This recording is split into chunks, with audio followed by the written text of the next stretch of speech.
सारामत अध्याय 14 श्री गणेशाय नमः.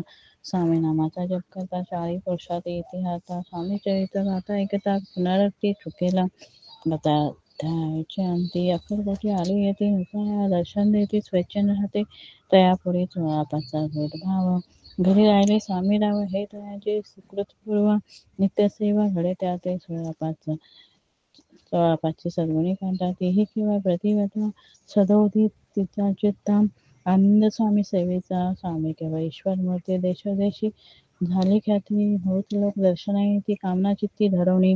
कोणी संपत्ती कारणे कोणी वागती संताने व्हावे म्हणे या लग्न. येथे दूर देशाहून शरीर भोगले कष्टाळे संसारात रक्त झाले मायामय पसारा ते पसरे.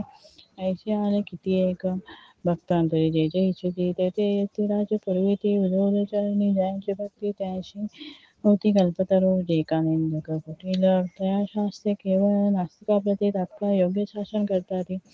कोणी दोन संन्यासी आले अक्कलकोटाशी आसवणीमध्ये जनाशी धुळीच्या नादी लागला हा स्वामी नव्हे रूम जो नाना भोगी साधू लक्षण याचे अंगी कोणते हो वसत असे ऐसे तयाने निंदिले समर्थाने अंतरी जाणले.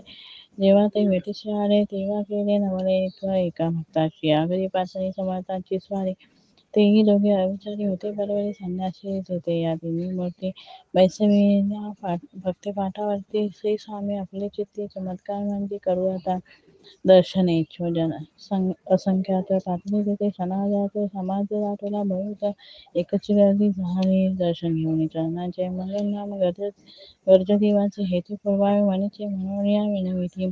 कोणी द्रव्य पुढे ठेविते कोणी फळे समर्पिते नाना वस्तू अर्पण करती नाही मिती तयाचे. कोणी नवसादे करती कोणी आणूया देती कोणी काही संकल्प करती चरण पूजिती आनंदे संन्यासी कौतुके पाहती मनामध्ये आश्चर्य करती क्षणे एक तटस्थ होती वैरभाव विसरोनी.